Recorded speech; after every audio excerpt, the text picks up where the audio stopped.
if you're gonna believe something like that, sucks to be you. If you're going through your life and you're believing fake gypsies, like, you had it coming. Is that an asshole thing to say?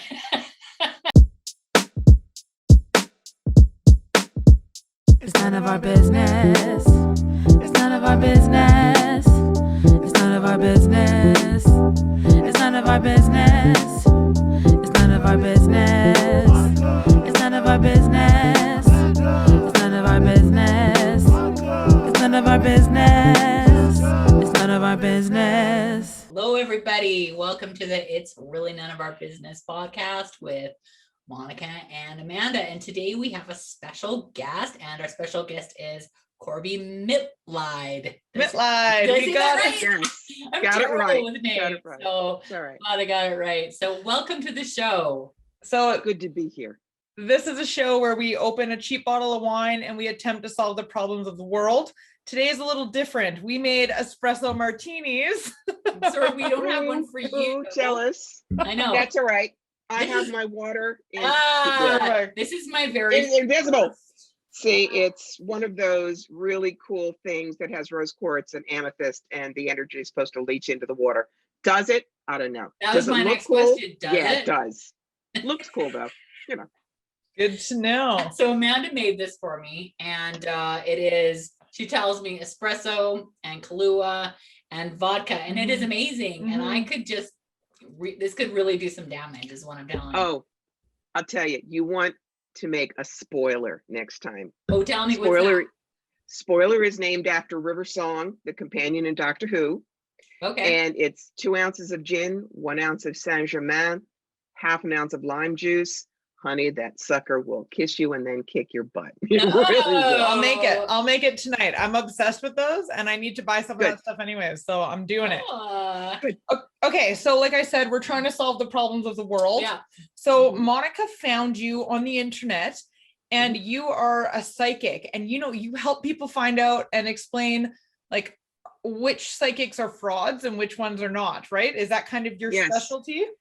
Well, it's not a matter of specialty so much as because I've been doing this for 50 years, I've seen it all. And if Ah. I can help a client stay away from the frauds, that'll make all of us look better. Perfect. It's true. Now Amanda's never been to any type of psychic before. No tarot card reading, No.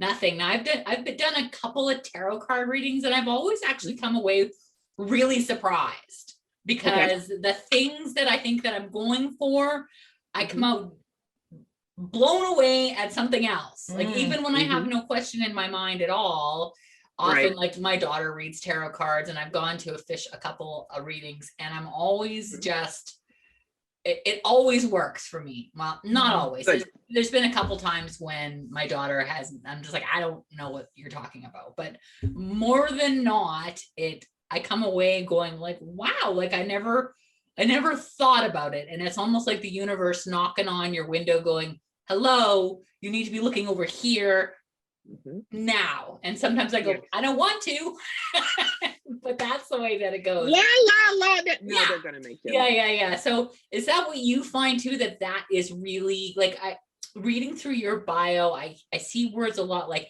intuitive. So you're not necessarily calling yourself a psychic, because when I think of psychic, I think you can read my mind, you know what's going to happen to me 10 minutes from now, 1 hour from now, but that's bullshit, right? Like, tell me what is the deal? Tell me what the real deal is. Okay. First of all, I want to go back and address what you said about sometimes your kid's off. Yeah. Even the best of us are only 85% accurate. The only one 100% accurate is God, and he's not doing phone readings. Number one. He doesn't do reading. That's right. That's what free will is about, Petunia. That's what he gave it to you. Yeah. I call myself an intuitive counselor because it is less scary. It is true, that's what I do, but also people don't think of me as the one who flips the cards in the grade B movie and tell you that, you're going to be bitten by a vampire on Tuesday when you get off the bus, kind of Right. nonsense. Now, people want to know what's the difference between a psychic and a medium. Yeah. All mediums are psychic, but not all psychics are mediums. Mediums specifically talk to dead people. And Do yes, you I talk do to that dead too. people? I talk to dead people, but I'm not dial-a-dead. If Okay. Aunt Rose is on a field trip up there, she may not be by the phone, so it happens. Wow. Psychic talks about what we do, we being all of us, with more than our five senses. Okay. So a channeler is psychic. A really fine tarot reader is psychic. A past life specialist like me is a psychic. It just simply says that we're think of us like hybrid cars. You can drive with normal gas, but then you plug into the electric, which makes a difference, gets you farther. There's no reason to be scared of us, at least not those of us who are legit.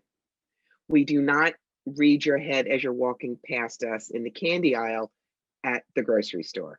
So We have manners. is it something that, if I'm understanding that, you actually have to tune in? So when you are living your daily life, it's not like spirits are talking to you on the left and the right. It's like you have No. to actually sort of plug into a frequency to Now, there are some who always leave the party line open.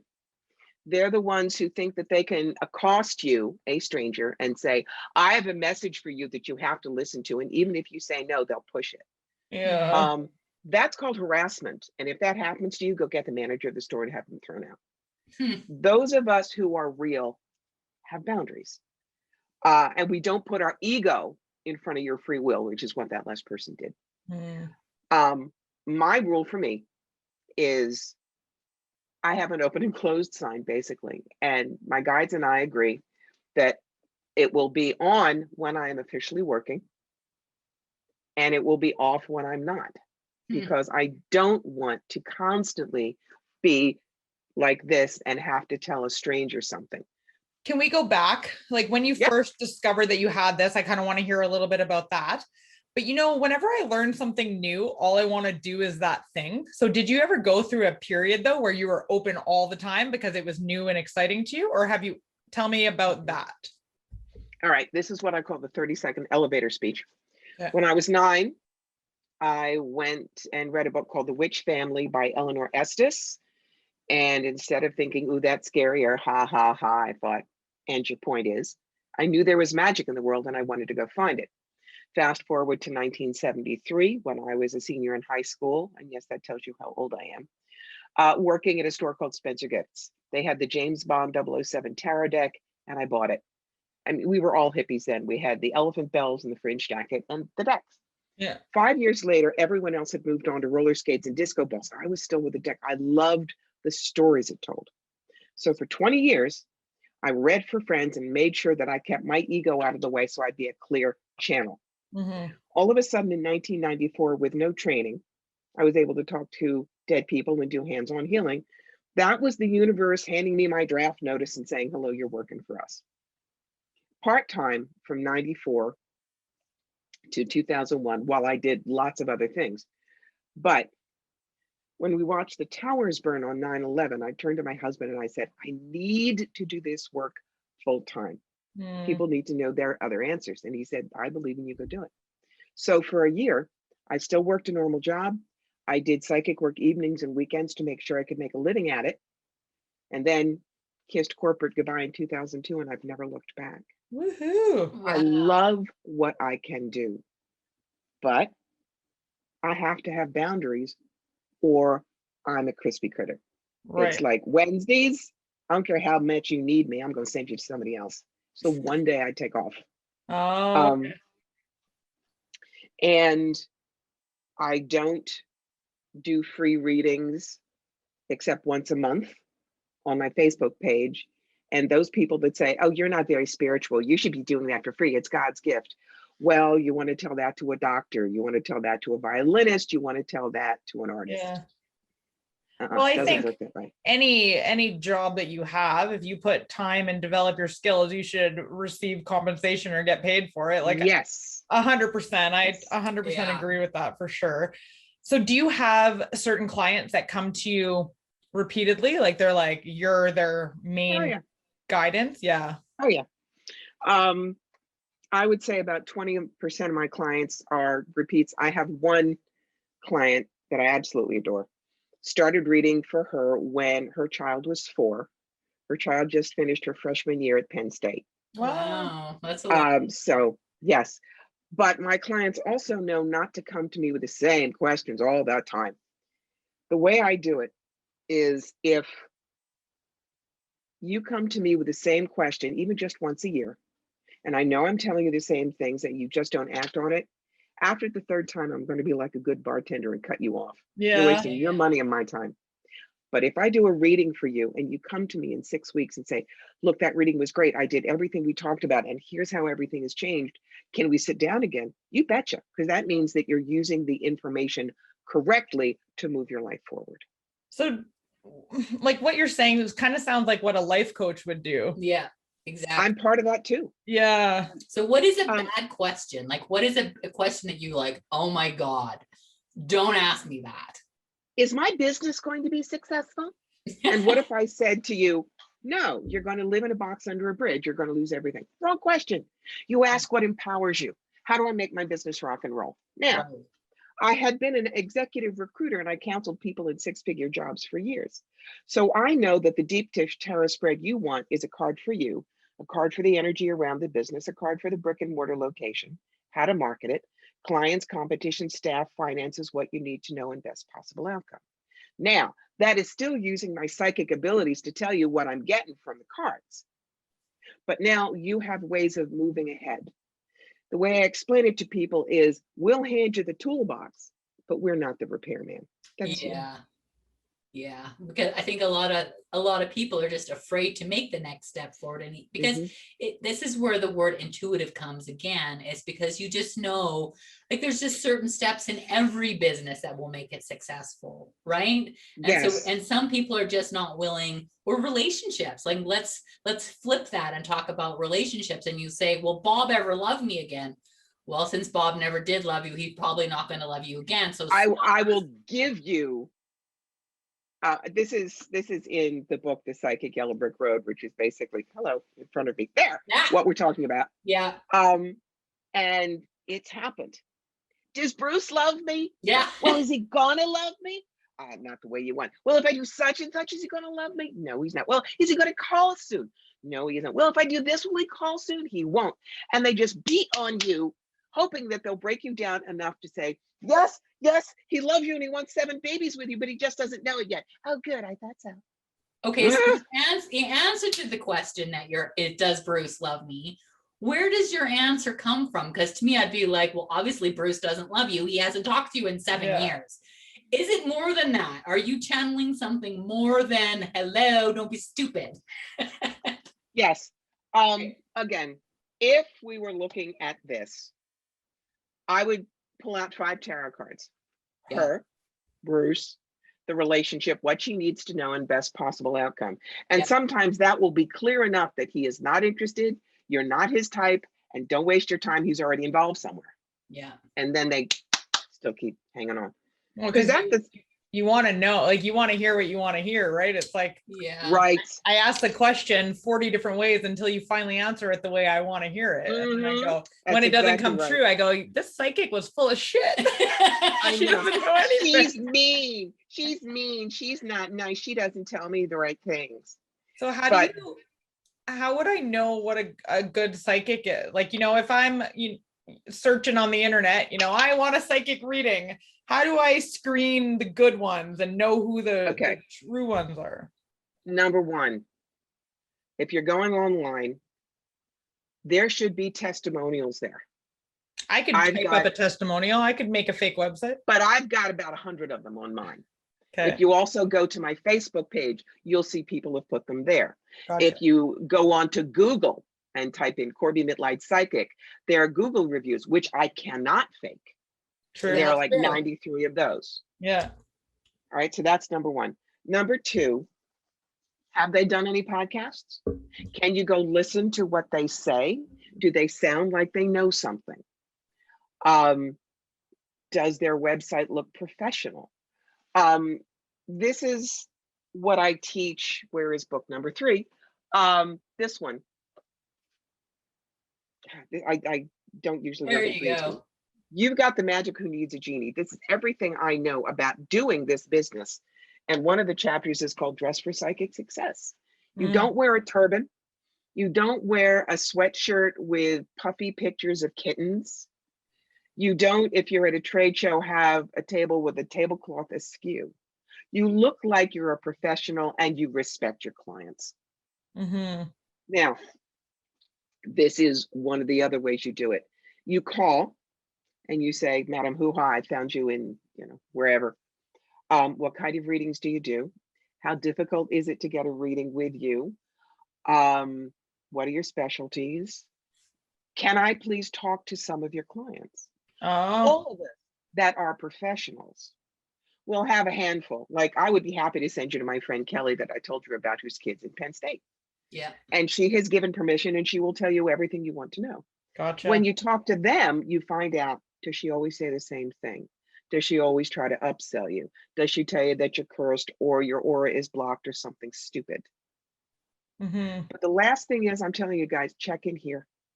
You are putting your hard-earned money on the table. If the psychic doesn't feel like they have a brain in their head, they really give a damn about what they're doing, or they're going to give you good information, don't go there, no matter how cool the WikiWoo looks on the website. So what happens if I book a psychic and I don't follow these instructions and I end up sitting in front of somebody and I'm sitting here going, oh my God, this is terrible. What do I do? Well, in the first 5 minutes, you don't sit for the entire time. You say, excuse me, Swami Swalanda, but we're not connecting. Thank you, but I'm going to terminate the session. I'd like my money back, please. Most of us who are professionals will do that. We'll give you the money back. Have you had that happen to you? Yeah, sorry. COVID. When I'm just audio, I could use the mute button, but when Yeah. you're on video, it's like, We can edit that out. I don't know if we will. I don't know. But I think Thank you so much. These was cute. yeah, you're a cute sneezer. My father called them kitten sneezes. But as a professional, if I can't get you, if I try to get a past life and all I see is the Akashic book and it's flipping blank pages, or I look at the cards and they're not talking to me, then it is fair for me to say, look, I'm really sorry, but there isn't a connection here. Here's your money back. In Kitchener, you might want to try Judy Abbott, she's good, or you might want to go over here to Gordon Spowart, he's really terrific too. Okay, so Now- here's the question about past lives. Is there always a past life? Like, could you not be on life number one? This seems like a stupid question. You're rolling your eyes in your head. Darling, do you think you're smart enough to get it done in one? And there are no brand new souls down here right now. That would be like sending your pre-K person into a calculus class. They are not going to know what to do. All right. So no. But to get back to the other thing, we have a right not to read you. Right. There was a woman in Kitchener, all my good stories are in Canada, who sat down and said, I want to know where my husband's sleeping with his mistress. And I said, I don't do remote spying. Well, can you tell me how many people he slept with? I'm sorry, Mrs. Cooperson, I don't do remote spying. God, you're no good. All right. Is he sick? Is he going to die soon so I can get his money? I turned to my front person, Laura, I cannot read Mrs. Cooperson. Please give her money back. And I did not suggest for her to go to anybody else. So you can't bully us. Yeah, you get the weird vibe from people too. And you're just like, because some people just aren't open to it, I assume, right? Oh, now I love skeptics because I'm not blurpy purple with angels. I can sit down with them and say, you want this? Cool, we'll do it. I'm trying to find it. There's a particular card. I want to show that it isn't the exact same thing all the time for all tarot. There's a card called the Three of Pentacles. Normally, it is someone in a church building working on stained glass, and it always gives you the feeling of mastery and craftsmanship and long term. But a couple came to me and they were trying to figure out what to do. They both wanted to leave corporate. And I looked at that card, and what came out of my mouth was, there's an abandoned or deconsecrated church within about 2 or 3 miles of here, and that's where you need to open up a cafe bakery. And they look at each other and look at me and go, oh yeah, we know, we've been arguing about it for 2 years. Oh, Where the hell did I get that? The card is just the doorway. Wow. If you find someone who reads from a book when you're at a psychic fair. You could do that too. Why pay money?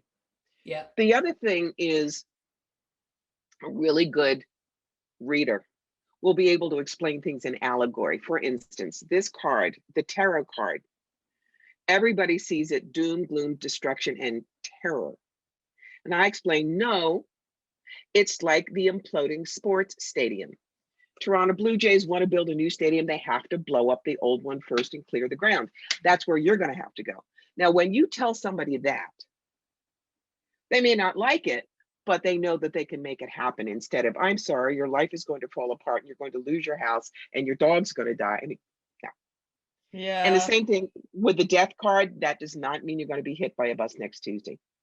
Death of an old way of life, death of what you've outgrown, death of what was never you in the first place. Sure, we all have those deaths, don't we? Mm-hmm. Mm-hmm. So Yeah, here's a question that keeps popping up into my mind is, Mm-hmm. does everybody have the ability to do what you do? Do you consider it a gift? Or Bet do your you- booties. It is a Bet your gift? booties. No, everyone can do what I do. In fact, I lost the opportunity to have my own reality show because I kept saying, don't tell them that I'm so amazing that nobody else is in the world like me, because my tagline is you can do what I do. So you feel it is a developed skill, just like anything Yes. else? We all have 10 fingers. 10 Yeah. fingers, 10, yeah, 10 Except for fingers. on Zoom, you only have like 6. I know. All of us can play chopsticks. Yeah. Some of us, if we devote time to it, Yeah. we learn our scales, we learn to read music, and we're pretty good. 1 in 6 million is Elton John, Yeah. but we all yeah, have 10 yeah. fingers. That's how you view it. So can you give us a little bit, like, obviously you want everybody to read the book, and is that kind of what the book explains, is how to do this? Or so? No, it doesn't. That's the whole thing. There are 6,942,000 books on psychic development. You didn't need another one. What this book talks about is how to stay safe.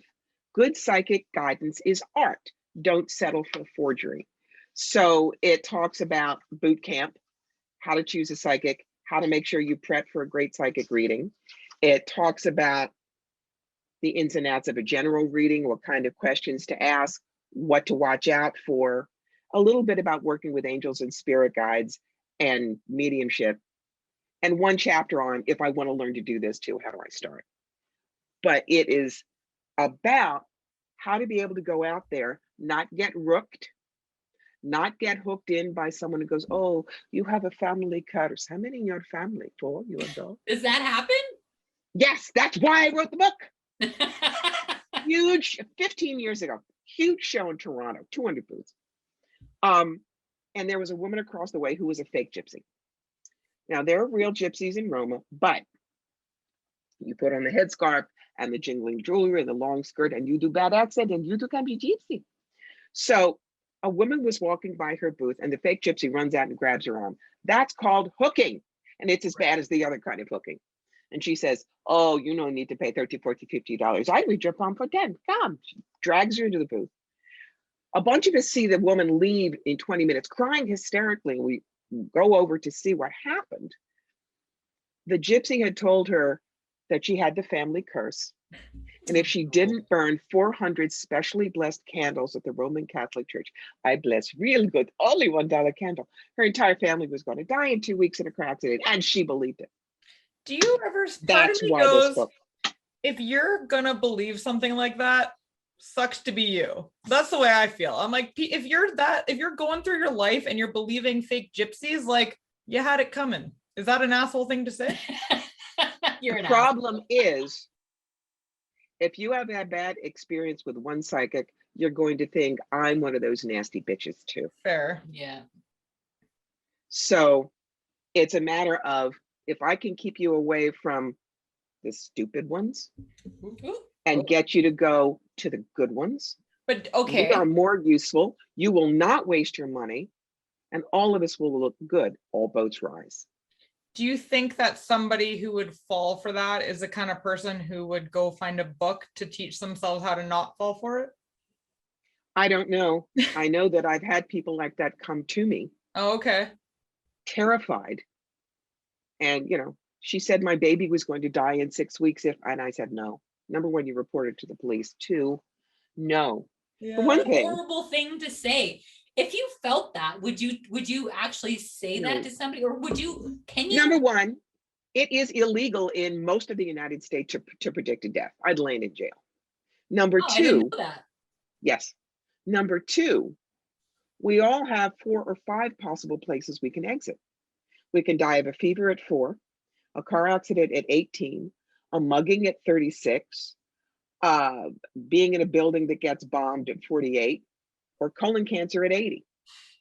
Does the As we psychic come have up the to these- ability to see exit points? Is that a thing? I don't know if other people do. I have told my guides I don't want to see that. Okay. I am an example. 2002, I was driving in upstate New York. Black ice, thunder, snow. I overcorrected. I took down a tree, a telephone pole, flipped my car. There were electrical wires all over it, and I had no seatbelt. Holy Had a shit. couple of bruises here. Felt like it was an e-ticket. Something told me I was going to be all right. Hmm. I know, it was one of my guides, and I know which one. But if a psychic had said, "I see you dying in a car accident," I would have died of fright. Yeah. Look, everybody is going to get their ticket punched. Everybody has a warranty with an expiration date. You don't need to read it ahead. Yeah. You live every day. I wouldn't want to know. No, you don't. Would you want to know? No, she just No. said she didn't. Yeah, I wouldn't want to know. Would you? Definitely not, because then No. you're always waiting for it, and then like you're right. It's like when you're thinking about a red car, you see a red car. If you're thinking about when I'm going to die, I'm probably going to die. It's interesting. You're going to bring it. I used to work with a lady, and she went to see a psychic, and the psychic reading, like, it was something that she remembered her whole life. Like, you're going to get into 3 accidents, like one in a red car, one in a white car, and something else. And then when she did get into an accident with a red car, you kind of wonder if there's something in your brain always going red car, red car, red car, Well, you know? it's the law of attraction. Like attracts like. If you put it out into the universe, it will come to you. And I 100% am Yeah. on board with that. Yeah, I yeah, believe yeah. that shit. Like, so you're That's right. Look, when I was 11, I went to see a fortune teller on the boardwalk in Atlantic City, New Jersey. She told me I was going to live until I was 89. This was a comfort when I went through my 3 cancer dances, Oh, but now I have altered it to I can renegotiate my contract at 89 and stay if I want to. yeah. Mm. I may not want to, So but I'm not seeing it as God is going to go. Yeah, you're done. So can I ask you about your personal life? So I'm gonna an example. My husband is a plumber. Wherever somebody needs plumbing work done, the phone rings and he goes, "Okay, I guess I need to go help this person or whatever." Right? He's gotten better at saying no to friends and family who want it for free. What I'm getting at is, do people in your life, your close friends, your family, I don't know if you have kids, it's like, "Hey mom," or "Hey, Corbie." Auntie, yeah. So I've been having this boyfriend trouble. Like, got any ideas? Like, how do you handle I that? have one client that does that, but I gave her permission to. Mm. She's one of the ones I've read for so long. When I went out to Seattle for 2 weeks, I stayed at her house and I was treated like royalty. She will never pay for a reading again. No, she's earned. But my family generally doesn't believe in what I do. I love my brother dearly, but he will not even tell people I'm a psychic. He says I'm a motivational speaker. Right. Which sort of you are. True, but it's painful to know that you can't discuss anything about your career with the people you're closest to because they think you're a fake. Yeah. I think you're a fraud or whatever. Yeah. But no, people know that, yeah, I carry my cards with me. And if I feel like it, I may pull them out. I have one student, first student I've ever taken. She is 13 now, and she will be a reader that astonishes the world. She is brilliant. So of course I'll read for her at the drop of a hat, and I'll read for her family. Mm. But for the rest, no, people don't do that. I've explained there are right places and wrong places, and accosting me when I'm out to dinner or I'm doing grocery shopping Yeah. and asking me to do a reading is like running into your OBGYN at a cocktail party Yeah. and he lifts your skirt. Not appropriate. And you didn't ask. That's what I was saying. Like, it's even like for my example with my husband, like he's like, just because we're friends doesn't mean I want to come plunge your toilet. Like, do you know what I mean? Yeah, That's right. I agree. That's right. And I do that even with other psychics. Oh, I will not assume, I have two friends. One is my buddy Stacy Wells that I've known for 20 years, and she and I are the two main psychics in Robert Schwartz's book series. We talk every morning, we staff with each other, we'll always read each other. That's just that. And I have one person who is a genius down in Gainesville, Florida, Bernadette Carter King, that if I'm really up against something, I'll give her a buzz, and she will not take my money no matter what I try. So I do things like I send her chocolate covered strawberries. But no, I will pay other people because none of us want to be used. yeah. No, I hear And you, if they won't take money, I try to barter something for but them. playing the devil's advocate, I mean, there's a lot of plumbers, right? Like, Yeah. like, a lot of plumbers, your friends are plumbers, you can call the plumbers, but if you know a psychic, Yeah. I mean, you automatically go, do you see my angels? Do you Well, see then you have to my-" pay her, right? Yeah, I know, but That's what I'll say. I understand I will say that. oh my God, like, what do you see? It's You like a know? novelty. You're like a novelty. Like, you're something I you know don't that. see every day. I know that. Two examples. Number one, the only place that I will do that automatically is when I come across the border. And if I say I'm coming across to do psychic fair or something, the border guard will say, oh yeah, well, what do you see about me? And I'll grant and I'll say, well, you're probably overworked, underpaid, and you can't understand why all the Americans are such bastards. And they laugh and they let me through. Okay, guaranteed. Yeah. But the other thing is somebody came up to me at a psychic fair and he leaned over the table and said, all right, tell me something you couldn't know about me, and if you're right, I'll have a reading. And I just sat there and smiled and said, I'm sorry, I don't roll over and fetch either. And I got up from my table and I went somewhere else and they did not get a reading. You don't treat me like I'm a car wash or a latte or a burger. Yeah. You respect who I am. Yeah. Interesting. Wow. So how much is fair to pay a psychic? Like, how do I know? Like, I don't know. Like, what if a psychic tells me it costs $500? What if one tells me it costs $20? I'm like, well, I don't know. I'd rather take the $20 one. Oh, you get what you pay for. Now, Oh, how long have we been reading? Are we certified? I'm a certified professional tarot reader and a certified tarot master. What does that mean? how do you get certified? Who certifies you? There's the Tarot Guild, which is international. They certified me for certified tarot master. And there used to be a group called the Tarot Certification Board of America, which is where I became a CPTR. And these things are not just, it's, do you know the cards? Do you know them forwards and backwards? Can you decide on what kind of spread to use? Here are 10 cards. I'm putting them like this. Now I'm putting them like this. How does it make a difference? Now I'm putting it like this. Have you written your code of ethics? What are your ethics? Do you know what the legal, stuff? Okay, so that's how I got certified. I read 1,200 people a year. That's not chopped liver. No. So you're going to pay me more than you're going to pay someone who is just starting out, or that you see sitting on the boardwalk in Venice Beach in California. Mhm. Now, if somebody's looking at this and they're like, oh my God, this is the woman, we need her to read for us. Like, what do you charge? Can I ask you that? It's on my website. You could go look. Okay. So yes. Now, there is a difference depending on what I'm going to do. Okay. General readings are just fast downloads, so they're the smaller price. In the middle, I have some consultations where you and I work one-on-one for an hour and a half. That's brainstorm your new age business. It's not only the psychic work, but it's my knowledge of how to brand and URLs, and we figure out what the name is because I can tell the vibe, etc. There is create your sentence of passion, which is when you want to find out, what am I supposed to tell God I did when I was down here? And you don't know how to figure that out yourself. The most expensive reading I do is a soul plan reading.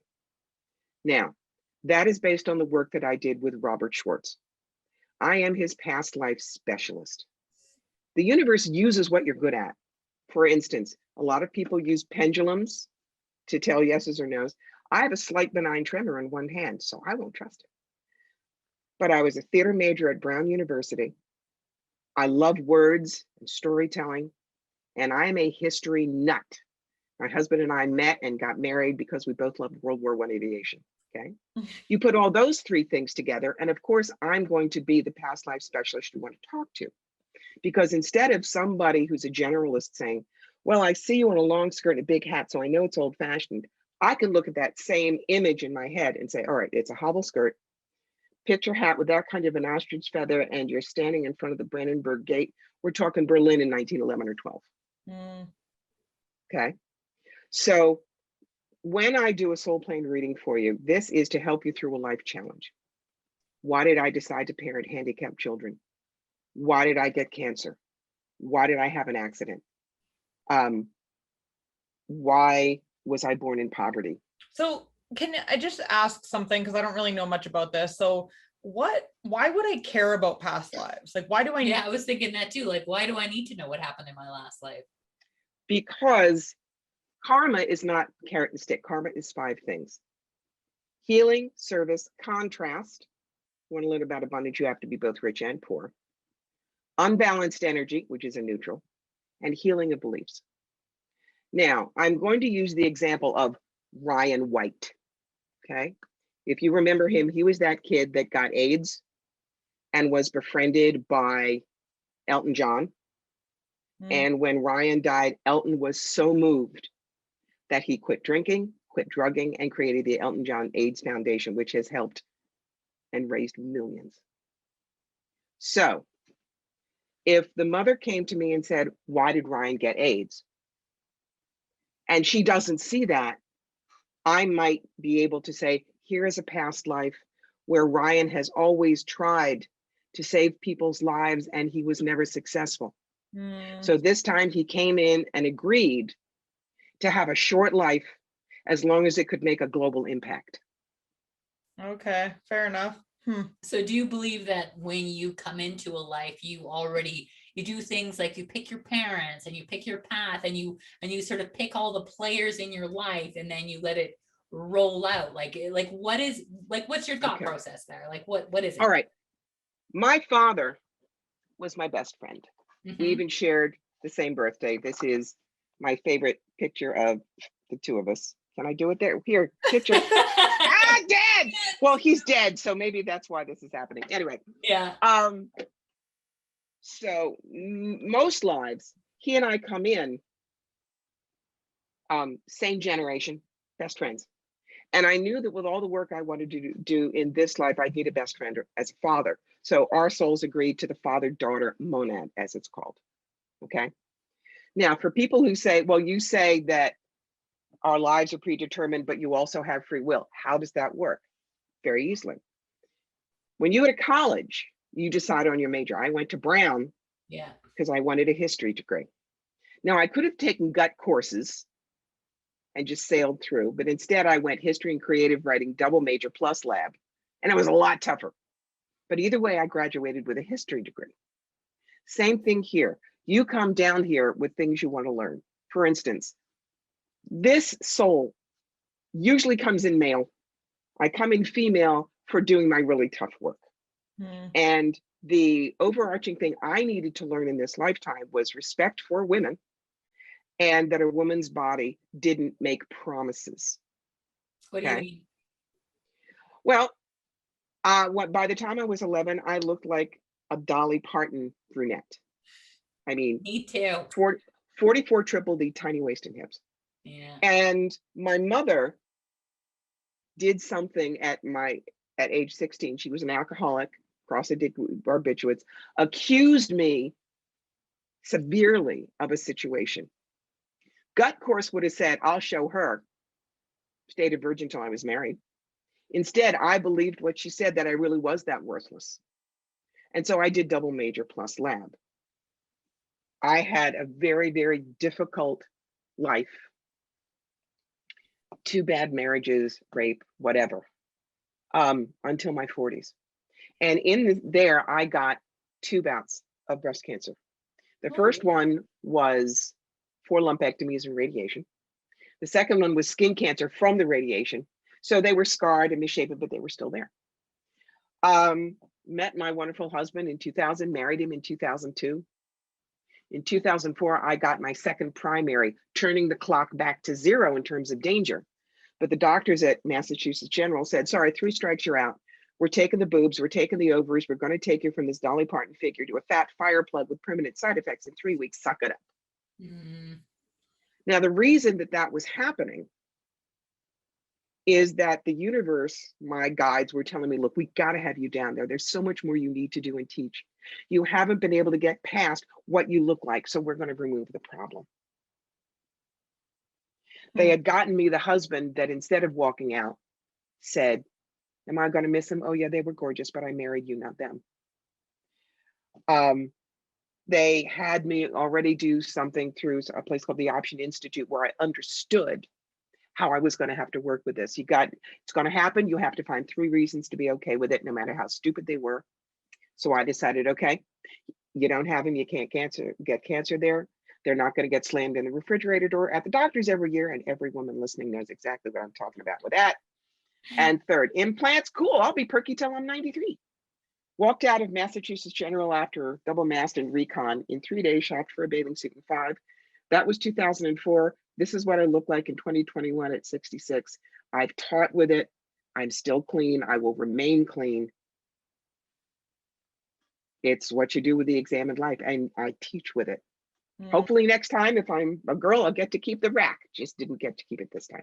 So you feel like you've had many lives, and some are male and some are female. It sounds like mostly 80-20 male female. Yes. Yeah, it sounds like mostly male. Mm-hmm. So I'm what I call. Do you get a choice? Do you feel like you get a choice? I'm a guy in a girl suit. What that does not mean trans, but that means I do not play bitchy girl games. When my husband and I each go into the washroom, we each come out at the same time because I'm not fluffing and buffing. I'm a straight shooter. Yeah. So that's me. I think me and Amanda are both that way. I was about to say, yeah. I'm like, love it. Love it. Yeah. That's awesome. We haven't got out of our pajamas in 6 weeks. We did this for you. I like seriously, I curled my hair for the like 4th time in a year for you. Wowie zowie. Well, okay, tell everybody where they can find you and what like your book's called and all that stuff. Okay, well, number one, they can't avoid me. I'm all over the internet. CorbieMitleid.com is the website. You can find me on Facebook at Fire Through Spirit. That's where one Sunday a month, you'll see me doing free readings for an hour if you want to get a taste of what I do. You can find me under Corbie Mitleid at Twitter, Instagram, Pinterest, YouTube. Wow. Excellent. You're everywhere. I am. And the 3 books, the first one is called Clean Out Your Life Closet. That's about clarity, adaptability, simplicity, and making friends with stress. The second one is The Psychic Yellow Brick Road, How to Find the Real Wizards and Avoid the Flying Monkeys. And the third one is You've Got the Magic Who Needs a Genie, The A-Lister's Guide to Holistic Expo Success. If you do what I do and you want to get better at it. Love Excellent. Yeah. You've been a great guest today. Thank you so much for Okay, coming on. fun. Good. Yeah, it was fun. You taught us some stuff. Yeah, and now we know. Like, I wonder what my past lives were. well, you're gonna have to do a reading. I know someone who does readings. I know. We'll take care. We'll be in touch. Yeah. Be well and stay safe. Thank too. you. Bye. Thanks, everyone, for tuning in to It's Really None of Our Business podcast with Monica and Amanda. Make sure you follow us on all social media platforms, Instagram, YouTube, Facebook, you know all the places. If you've enjoyed this podcast, tell your friends, and please rate and review us where you can. If you are brave enough to reach out and ask us for advice, we will definitely read it out on our show. We'll totally keep your name anonymous, so what do you got to lose? You can reach us by email at ask.noneofourbusiness@gmail.com. Looking forward to hearing from you guys soon. Ciao.